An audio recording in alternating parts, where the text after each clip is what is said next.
So I'm down here in Chicago looking at the Prudential building, and they have the rock next to them. Prudential, strong as a rock. Unbreakable, they want to say. So trust us with your financials. We're strong as a rock. You can trust us. But that's just one of the buildings. The Motorola building. Here's a Chicago corporation.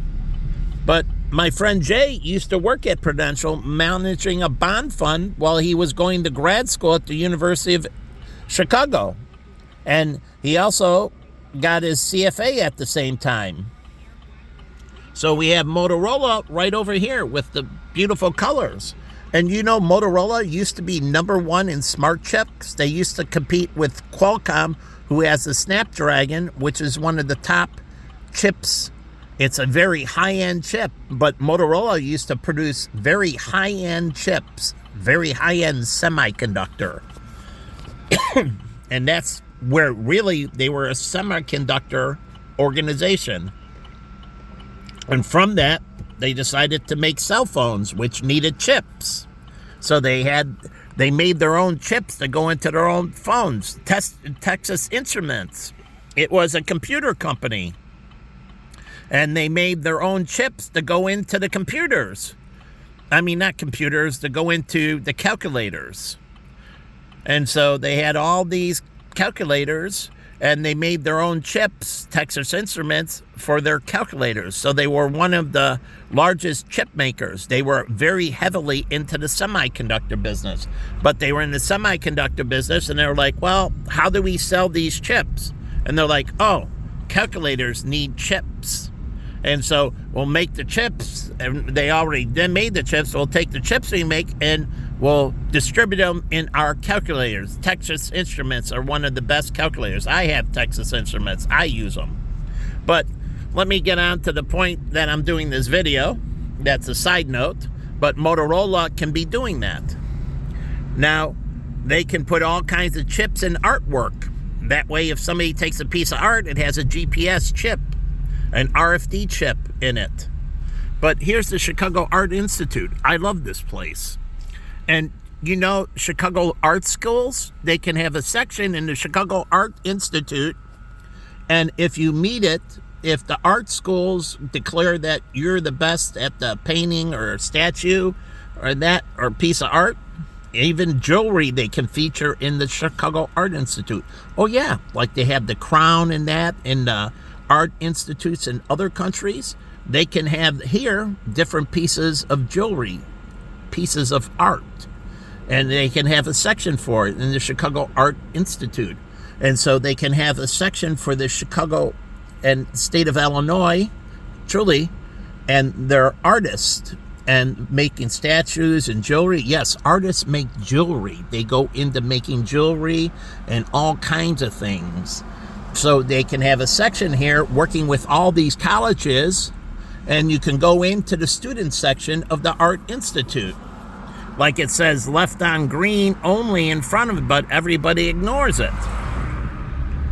So anyways, all these colleges can have a section. And they can also do internships at the Art Institute. Truly.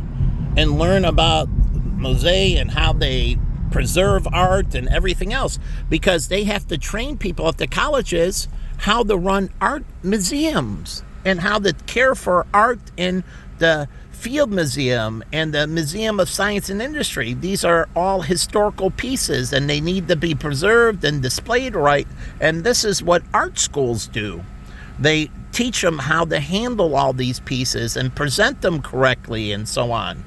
And that's all part. There's so many things you can do with an art degree. You can work with architects and help design certain aspects of the building, because architects need to work with artists, whether it's paintings or murals or archways or whatever, and they work with them to help design the building, because architects have structural engineering backgrounds.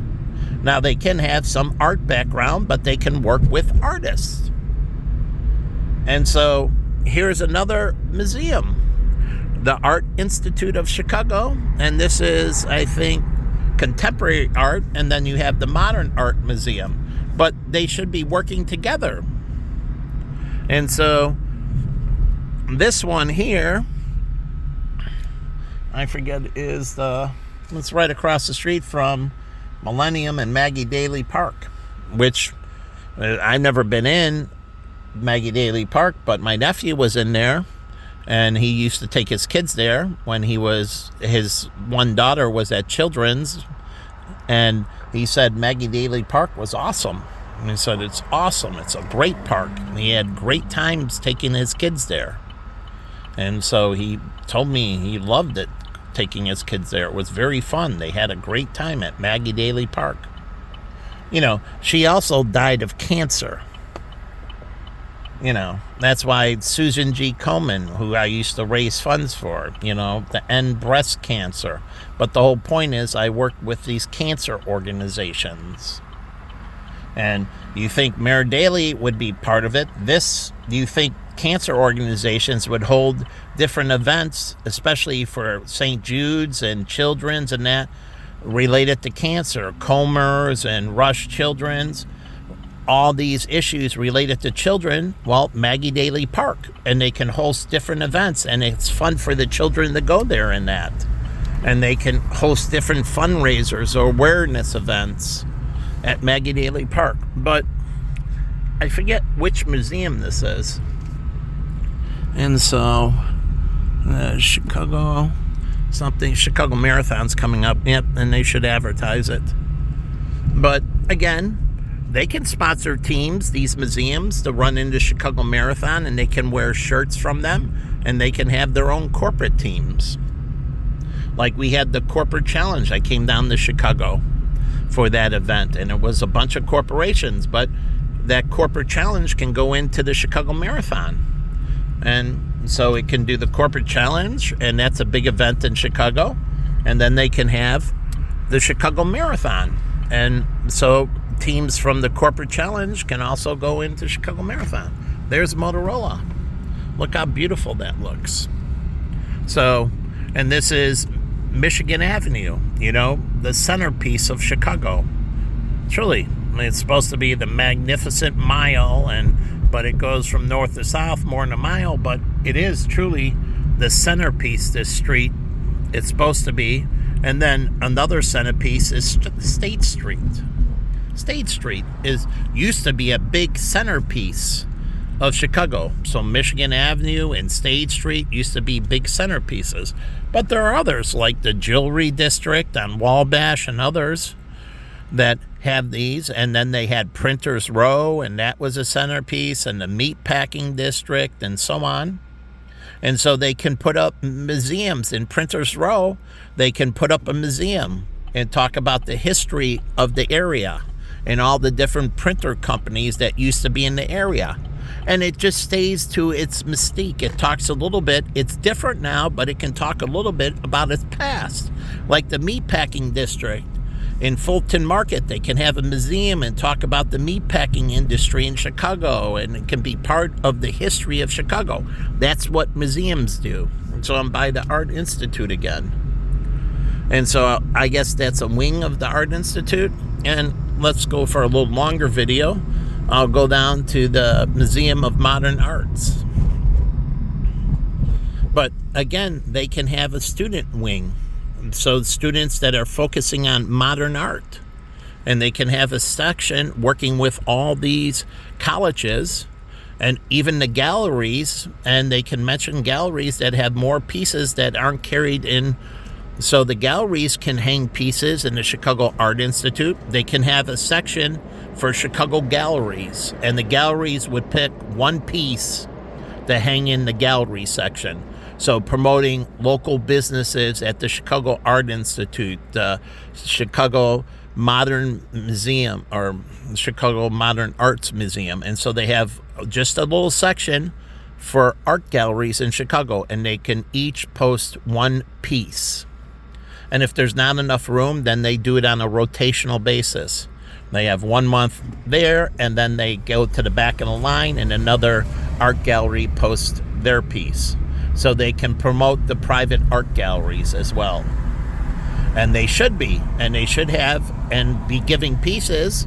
If you want to buy pieces of art, here is the Chicago Art Galleries, because those people should be coming to the Chicago Art Institute and promoting it at the art galleries. Go down and check out the Chicago Art Institute. Get a membership at the Chicago Art Institute. Truly, or get a membership at the the Museum of Modern Art. And so the art galleries promote them, they promote the art galleries. So they work together as a community, private and public together. And that's how it's supposed to work. So like the Chicago firefighters should be working with the sprinkler and all the firms that do all the fire installation and fire prevention. And those firefighters, when they leave the public sector, can have a job in sales or consulting or other things in those private companies that do alarm systems, smoke detectors, and so on and so forth. So they can have a secondary job in the private industry when they move out and they, can't physically move, or they want to move into something different. They can take that firefighting experience and move into those industries. So, and you can move from those industries. Maybe you're in those industries and you want to be a firefighter. And so you have experience and you become a firefighter. You also get training in the military. The military has firefighting, and you can get your training and everything in the military.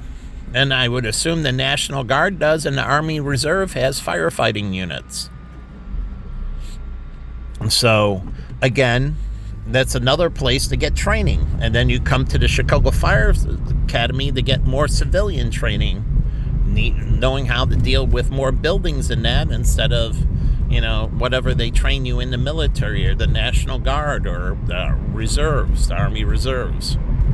So anyways, I'm going down here on Chicago Avenue to the Museum of, Modern Art. And this is all connected down Michigan Avenue. So Michigan Avenue should be featuring all the things off to the side streets. So they promote Michigan Avenue. Michigan Avenue promotes State Street. State Street promotes Michigan Avenue. And they work together. And the Chicago Tribune. And it was the big prominent paper. I'm listening to WGN. That was owned by the Chicago Tribune. And it was a superstation. And I grew up watching Bozo Circus and the Chicago Cubs on WGN. And then they had Mutual of Omaha on the weekends. And WGN had Mutual of Omaha. I think it was Saturday. And they had The Wild Kingdom. And it was on WGN. Yeah, it was on WGN. And so WGN was teamed up with Mutual of Omaha and The Wild Kingdom. And I used to watch that, and they talk about lions and tigers and bears. And I loved The Wild Kingdom. And when I worked for Mutual of Omaha, the first thing I walked into the office, they had The Wild Kingdom and the history of Mutual of Omaha and promoting wildlife. And so, but they don't give to wildlife sanctuaries. They don't give to zoos and everything. But that's natural for the Mutual of Omaha to promote, work with PETA. Truly, people for the ethical treatment of animals. Mutual of Omaha should team up with them. It's a natural partner for them, the zoos and everything. And so they can talk about their financial products to these things. And they promote them and they promote them. And so they work together. And WGN has its promotion with the, Animal Kingdom, sponsored by Mutual of Omaha. And so they buy a segment on WGN at a certain time period. That's another way to sell advertising, but it's not advertising. They talk about it. It's branded by Mutual of Omaha and everything, but they don't advertise, a lot, but they can have commercials during that for Mutual of Omaha products. They can have commercials during that for Mutual of Omaha products. But they're showing the movie and so on, and most of the people watching that were kids. and it can be a family event, and they can watch it together. But I watched it by myself. And so I loved all the stuff that they had about wildlife. And so the funny thing is, Mutual of Omaha didn't know it, but I grew up watching it. And it was on Saturday on WGN. So WGN used to have these unique value propositions. And it was uniquely Chicago. Uniquely WGN and Super, like Atlanta's Superstation, TBS, and TNT. So they promote Atlanta. So WGN's primary, the Chicago Tribune, primarily promoting Chicago and everything around Chicago. But it's promoting Chicago out to Iowa and Indiana and everything Chicago. So it's literally the big marketing arm for Chicago on radio and television. So it's supposed to be promoting all things Chicago. Now you have WTDW in that, but it doesn't promote it. It has their radio, NPR, and it's more, I missed Art Museum, but it's more national and international, and they do a little bit of Chicago. So their TV station does some Chicago, but it's more national and international. So WGN, here we have Feinberg Medical School. That's Northwestern's medical school. But you don't really hear about it. Do you ever hear about Feinberg Medical School in any advertising? Illinois, Arizona. Great partnership. That's what I was going to do. I was in later in my life, financial planning, I was going to have my offices both in Arizona and Illinois. So I'm here. I guess the sidewalk's not good enough for anyone at Northwestern. Yeah. So, but this is Northwestern, and I used to take this overpass in the winter because I went to college here, taking a graduate school course, 400, 500 in economics. And so I used to take the overpass and cut through the hospital. So I cut through the medical school. It's right here in the medical school, but it also has graduate courses for economics. Yeah, economics. So it has some night courses, truly night courses for undergrad and for graduate students. So my class was partially graduate students and partially undergraduate students in advanced economic theory. So, anyways, and so I used to take that overpass that led to the parking garage. But I didn't want to go outside, so I cut through the buildings and one way because they're attached through the overpass. And so I just go from my class through the buildings and then into the parking garage. And then they have a beautiful park here. Do you think they have softball here where Northwestern staff and the medical school staff truly play at the softball? They play kick baseball. They play flag football or touch football. They play wiffle ball or volleyball. And they can have this, and they can have teams that play tennis. Truly. And between Northwestern Hospital and Children's Hospital, they can have different teams and they can compete in different events. They can even have a corporate picnic at the park between the two, or Northwestern has theirs and Children's has theirs. They have events right here at the park, and they can do things with the Modern Art Museum, truly.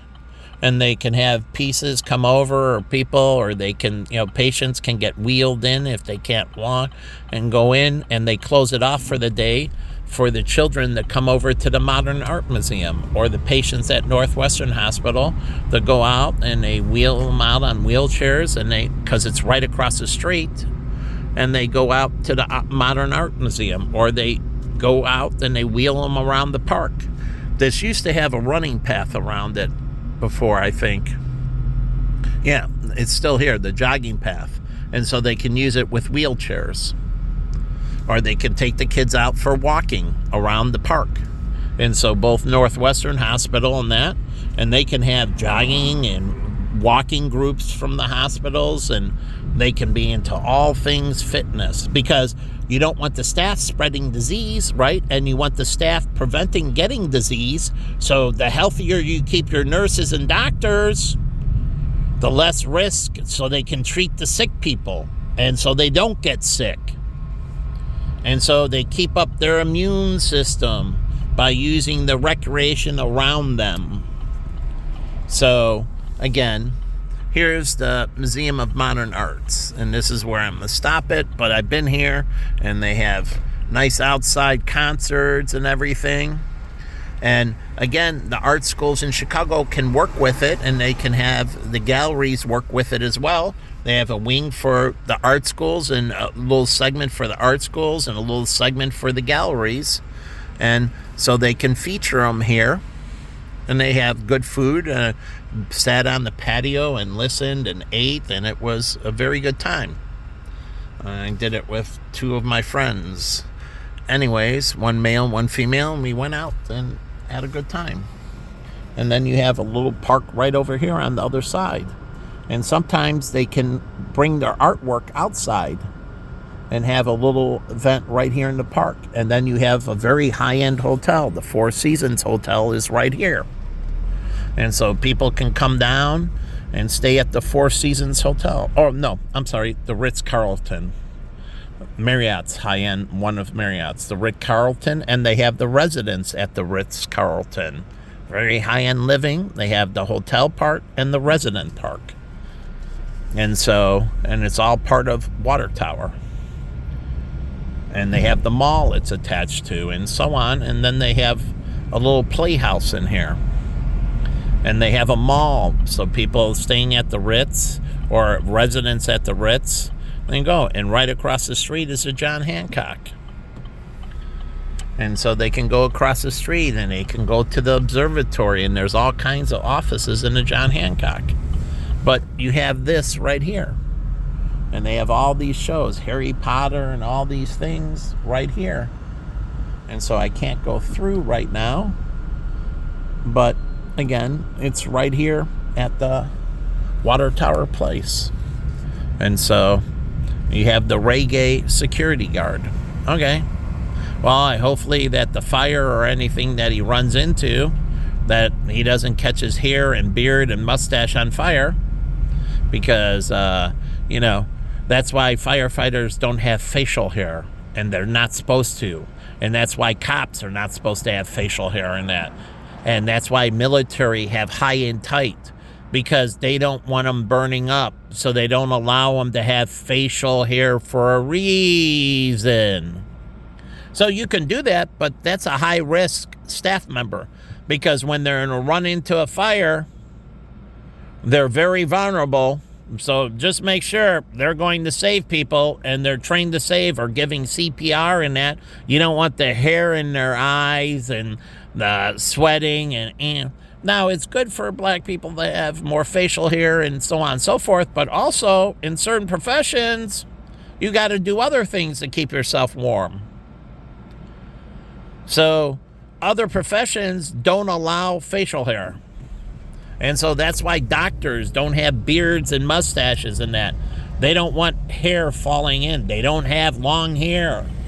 And nurses are supposed to put it up in a bun and so on, because they don't want your hair falling in the patient. They don't want your hair falling around the hospital. So all the doctors I around, I don't know any of the doctors that had long hair, zero. And any of the doctors that had any facial hair, zero. So certain professions, like you can be in art and that and have longer hair and so on. But other professions, it's forbidden.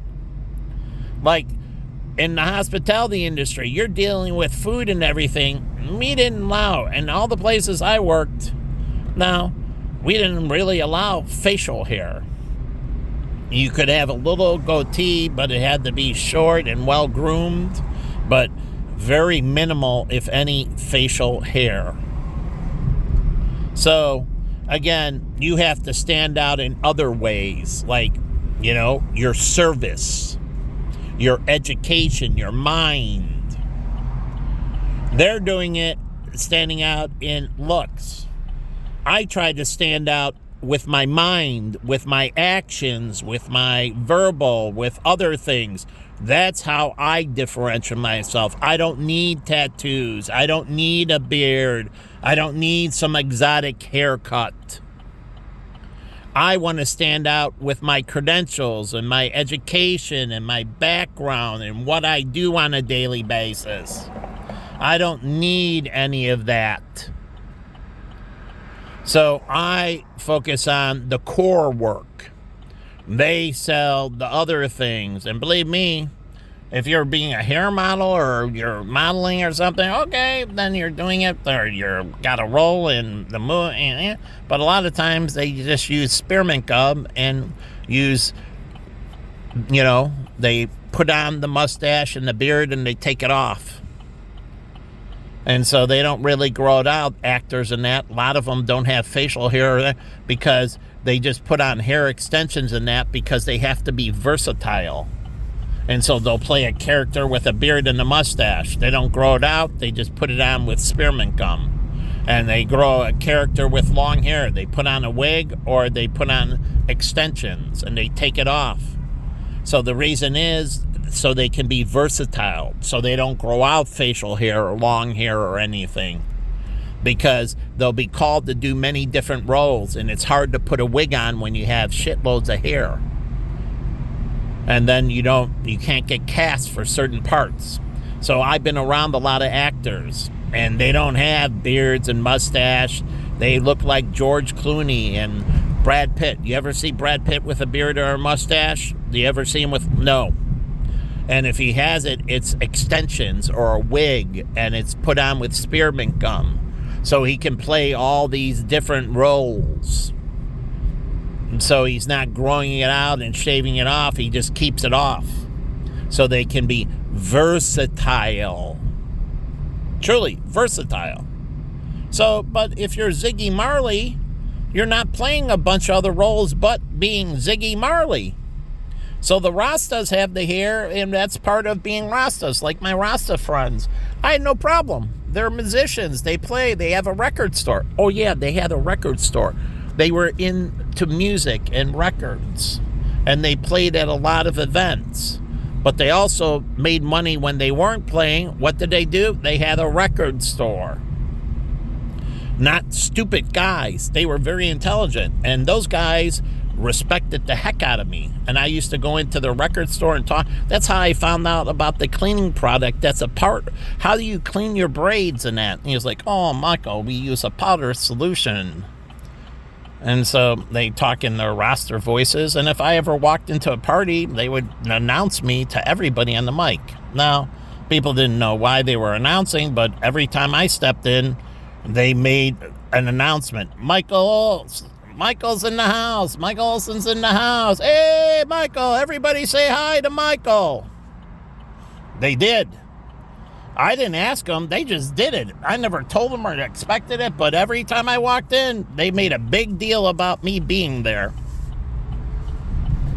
And so, hey, everybody, Michael Olson's in the house. Say hi to Mike. And I waved to him on stage. But whatever song, they would interrupt it and stop immediately and praise me. Truly, they drop everything and praise me. And so, anyways, but they had a record store and they made money in the record business. So, and maybe, I don't know, they never sold their own albums, but they were cover bands. They did Ziggy Marley and others. But as a cover band, you can make your own cover band as long as you have rights to the song and that, and Ziggy, and you sell it as a cover band. And so you're like Ziggy Marley cover. And they get a royalty. Part of the sales, Ziggy Marley's estate gets part of the sales.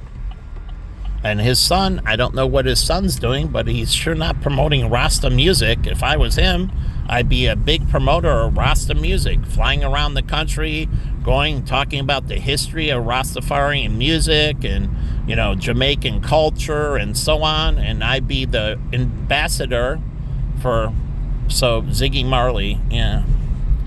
But anyways, Bob Marley's son.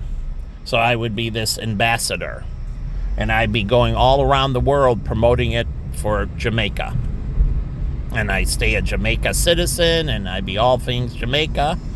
And I show up at the Olympics and promoting Rasta music for the Jamaican Summer Olympics team, and I'd be there and, talking about it and so on and so forth. And it can coincide, these things, and that's part of promoting Jamaica. The Olympic team is just like the American Olympic team or the British Olympic team. They're also promoting those cultures, those people.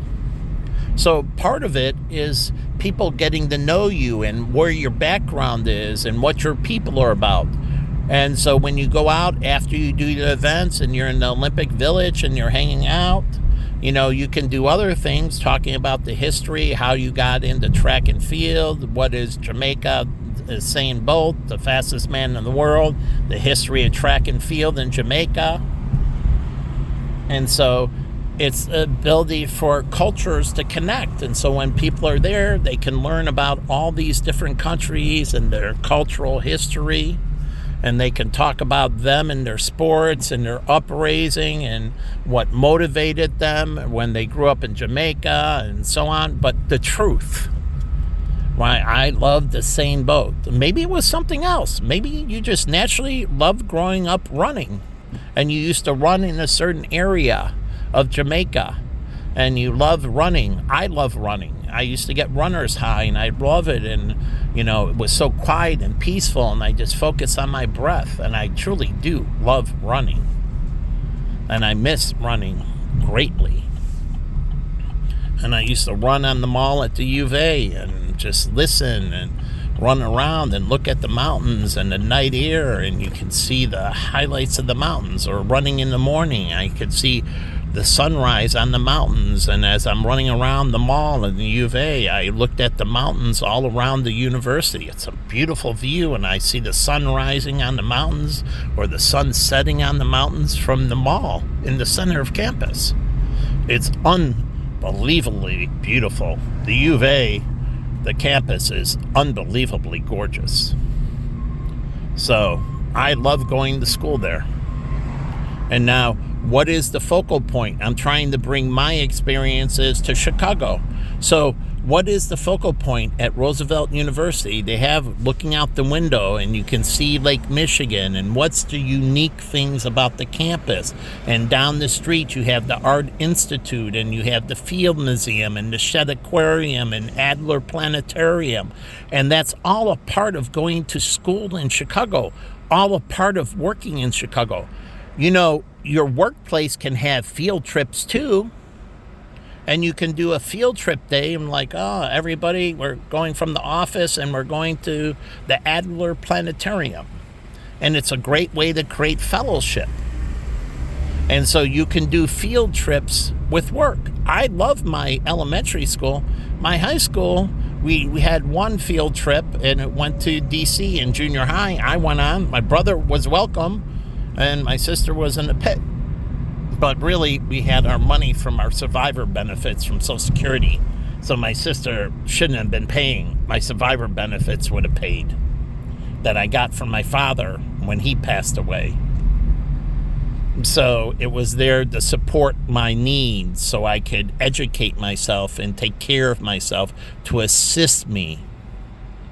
But anyways, and that's why I believe children should have survivor benefits. If you work 10 years and you work as a child and you can reach full 40 quarters, and then that means in early adulthood, if you have a family at 20 or 21 or 25, you've already met your 40 quarters. So if you die young or something happens, or you have temporary disability, and it's truly you have a heart issue and your temporary permanent disability has to last for 180 days, but sometimes recovery in that takes more than 180 days, so it's a permanent temporary disability. And so you qualify that very young. So when you're 21 in that and something happens, you have that backing you up. So I believe kids pay in from the time they work as a child in the Social Security. So if they have a family younger at 25, they don't have to worry. They have survivor benefits immediately for their child. Like Jen, we got together when she's 23, 24. And if, say, she got pregnant in that and we had a child, because I could have married her then, I already knew I wanted to marry her. And if I had finances, I would have married her. But I didn't want to go into marriage with economic pressure because I saw my mother and father. So I was waiting for things to get a little bit better. But I should have just married her. I would have married her when she was 24. I already told her, and she agreed she would marry me. So all those years together, we already knew we were going to marry each other. And she said it 3 times over that period of time, those years together, I will marry you, I will marry you, I will marry you. And I said the same thing to her. And so she could have asked me, and I would have said yes. Sometimes women, if you don't want to wait, pop the question. Truly. And if she popped the question, I would have said yes immediately. So sometimes women need to be, just like when she asked me out, she was the aggressor. Women can propose too. So if you want to lock it up, put a ring on it, as Beyonce said, so then as a woman, pop the question. Because she already knew I would say yes. So she could have popped the question at any time. So if you really deeply care about that so much as a female, and I've had females that have popped the question. They knew I want this guy and I'm going to pop the question. They're a little hesitant. Well, I'm going to step up and I will pop the question and I will ask them to marry me. So it doesn't have to be that way. Sometimes the man is shy or there's other reasons. So as a woman, be forward. And you ask. You're not stealing his thunder. You're doing it. You're just getting engaged. And you still have the wedding and all that stuff. So that's just a small component. So as a woman, you can do it as well. And I bless you. And for me, it would have been best if Jen popped the question. And she could have funded the rings and everything. Truly, in that situation, I couldn't, but she could have. And so sometimes if you really care and you want to, and the only thing is, she should have popped the question. So as Beyonce says, if you really want it, put a ring on it. Pop the question. Or are you a coward? No cowards in heaven. And that includes females. So ABC Studio, they're getting the morning show. So females can get the rings and they can pop the question. So it's a two-way street. No cowards in heaven. So if you're a female and you're waiting, well, you're lost. So if you really want it, pop the question. So every female I dated, they popped the question. Truly, going all the way back. They popped the question. They were the ones that were the first mover. And that's the way God wants it. Not me pursuing, they pursued me. And if you're a coward as a female, well, then there's no glory. All the glory to the brave. And all the damnation to the cowards. And that's the way it works. That's why Jesus got all the glory. And the disciples got all the glory. Judas was a coward. And he burned in eternal damnation.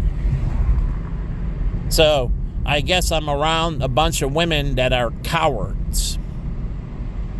And so But in my life, all the women, Sandy approached me, Heidi approached me, every single one approached me. Linda, Claudia, Danya, they all were the aggressors. Every single woman was the aggressor. So, and that's what I like. So, some men, women got to understand that some men are just shy. It's just not in them. It's not, most men are aggressors, but some men aren't the aggressors, and women have to differentiate, and sometimes they have to be the first mover, and they got to pop the question. And so God, again, wanted Jen to pop the question. She already knew. I answered the question. I would marry you. And all she had to do is ask the question, and it would have been a done deal. So it's on her. She knew me. I explained all my mental profile. I went down the details with her. And so she knew. So she should have popped the question. And she should have put a ring on me and locked me up. And again, that goes into why God is not happy with her. Because how she got me, she came into my room, stood at the end of my bed and said, I want you, I need you. And I went and asked her, open or closed? And she said, closed relationship. I want you all to myself. She made all the decisions. She's like, now we're having sex, and now we're kissing, and she made all those decisions. And so God was waiting for her to pop the question. So she was supposed to do it, not me. So she did it all along, and she failed to complete. And that's the point. Judas all along, and then he failed to do the right things at the end, and he sold out. And that's the same thing she did. She should have popped the question and locked me up, and I should have never been on the market. But anyways, I'm going to leave the video here.